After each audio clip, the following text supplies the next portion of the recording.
বলো তো? এটা হচ্ছে আজকে রাত্রিরে রান্না হবে পায়েস রুটি। আজকের দিনে সবাই পায়েস রুটি খায় সেকেন্ড ডেতে। তো সেই পায়েস রুটিটাই বানাবো। আমি কিন্তু আমার বাড়িতে বানাবো না, কারণ হচ্ছে এটার অনেক নিয়মকানুন আছে। যারা করে তাদের নিয়মকানুন অনুযায়ী আমি কিন্তু করছি। হ্যাঁ, আমার পাশের বাড়িতে একজন আছে, তারা প্রত্যেক বছর ছট পুজো করে, তাদের নিয়ম অনুযায়ী আমি করছি। আর তাদের বাড়িতে গিয়েই আমি এই জিনিসটা কিন্তু বানাবো।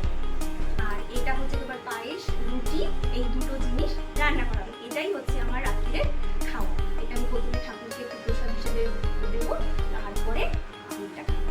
ঠিক আছে, তো দেখতে থাকো আমি এখন কি কি করবো। বন্ধুরা দেখো, আমি এই মন্দিরের সাথে পুজোটা করবো। এখন উনুন জ্বালানো হচ্ছে, আম ডাল দিয়ে ইট দিয়ে উনুনটাকে বানানো হয়েছে, আর আম ডাল দিয়ে উনুনটাকে জ্বালানো হচ্ছে। এবারে দেখো যে দুধ ঢালা হয়েছে, এই দুধটাকে জ্বালিয়ে আসবে।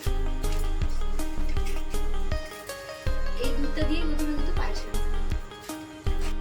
ধরো কম বেশি পায়েস হতে পারে।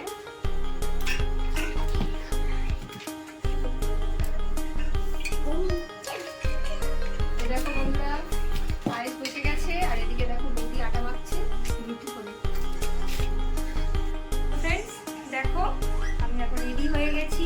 কত সুন্দর শাড়ি, এই শাড়িটা আমাকে মা দিয়েছে।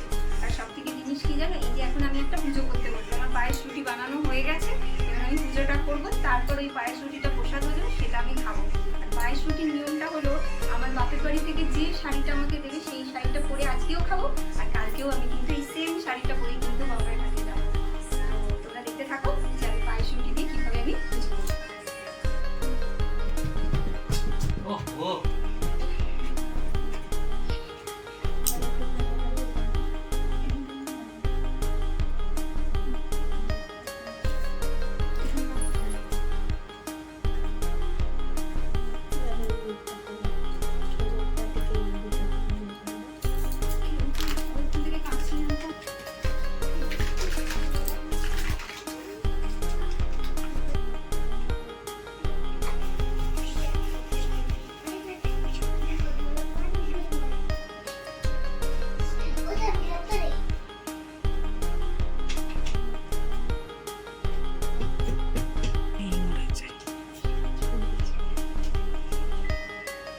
শোলটা মনে চিনতে পারছে না, চুপ হয়ে গেছে দেখ।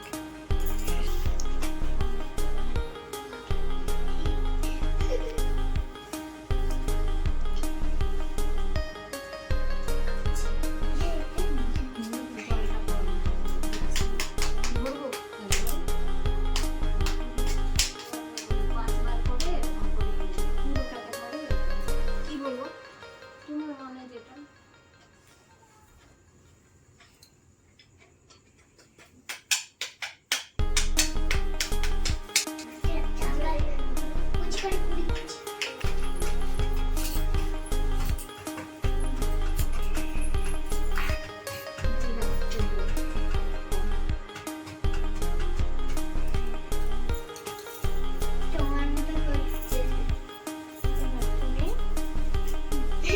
বন্ধুরা, আজকে দেখো এই যে পায়েস রুটি, এই পায়েস রুটি আমি এখন খাচ্ছি।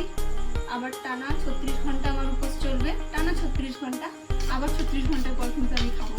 এই পায়েস রুটি খাওয়ার পর কালকে আমার হবে মেন ছট পুজোর যে উপোসটা, সেটা হবে, যেখানে আমি গঙ্গায় যাব বিকেল বেলাতে। আবার পরের দিন ভোরবেলা গেলো পুরোটাই উপোস থাকবে 36 ঘন্টা। তো তোমরা দেখতে থাকো।